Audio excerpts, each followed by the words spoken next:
വ്യാഴമാറ്റത്തെക്കുറിച്ചാണ് നമ്മൾ പറഞ്ഞത്. ഇനി വ്യാഴമാറ്റം കൊണ്ട് ചില നാളുകൾക്ക് ദോഷവും ചിലർക്ക് നല്ല അനുകൂലമാണ്. വ്യാഴം ജാതകത്തിൽ നല്ല സ്ഥാനത്ത് നിൽക്കുകയാണെങ്കിൽ ഇപ്പോൾ ദോഷമാണെങ്കിലും അത് ബാധിക്കുകയില്ല.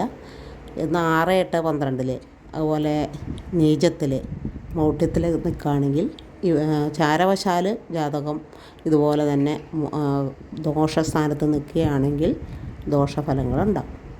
അപ്പോൾ എങ്ങനെയാണ് ഈ വ്യാഴം സർവേശ്വരകാരകനായതുകൊണ്ട് എല്ലാ ഈശ്വരൻ്റെയും അനുഗ്രഹം നമുക്ക് വ്യാഴത്തിൻ്റെ നല്ല ഫലങ്ങൾ കൊണ്ട് ഉണ്ടാകും. വ്യാഴത്തിൻ്റെ പരിഹാരത്തിന് വേണ്ടി ഏറ്റവും പ്രധാനപ്പെട്ടത് വിഷ്ണു പ്രീതി വരുത്തുക. വ്യാഴാഴ്ച തോറും വിഷ്ണു ക്ഷേത്ര ദർശനം നടത്തി യഥാവിധി നിങ്ങൾക്കാവുന്ന വിധത്തിൽ എന്തെങ്കിലും തുളസിമാലയോ അല്ലെങ്കിൽ അർച്ചനയോ നടത്തുക.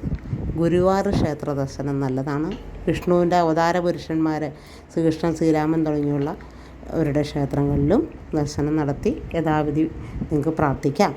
തുളസിമാല അതുപോലെ തന്നെ മഞ്ഞപ്പൂക്കൾ, ഇത് വിഷ്ണുവിന് ഏറ്റവും ഇഷ്ടമാണ്, അത് സമർപ്പിക്കുക.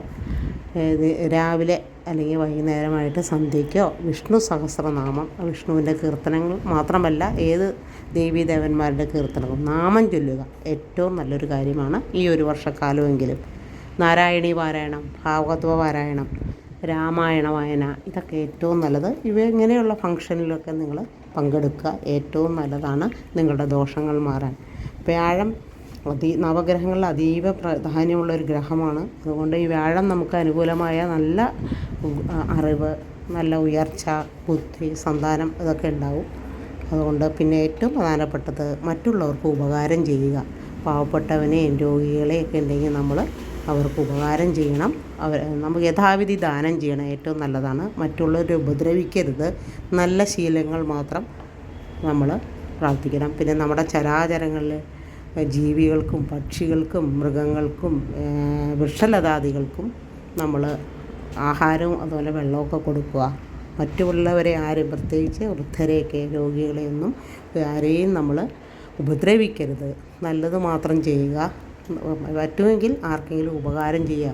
ഒരു ദിവസമെങ്കിലും എന്തെങ്കിലും ചെറിയ ഉപകാരം ചെയ്യുക. പിന്നെ നല്ല ഭക്ഷണശീലം വേണം. എന്ന് പറഞ്ഞാൽ നല്ല പ്രകൃതിയിൽ നിന്ന് കിട്ടുന്ന കൂടുതലായിട്ട് വിഭവങ്ങൾ, നല്ല ജീവിതശൈലിയിൽ നിന്ന് നല്ല വാക്കുകൾ, നല്ല പ്രവൃത്തി, ഇവയിൽ കൂടി നിങ്ങൾക്ക് ഈ വ്യാഴത്തിൻ്റെ കഠിനദോഷം മാറ്റാൻ സാധിക്കും. ആരെയും ഉപദ്രവിക്കേണ്ട നല്ല ശീലം ഉണ്ടായാൽ ഭഗവാൻ നമുക്ക് അനുഗ്രഹമായിട്ട് വരും.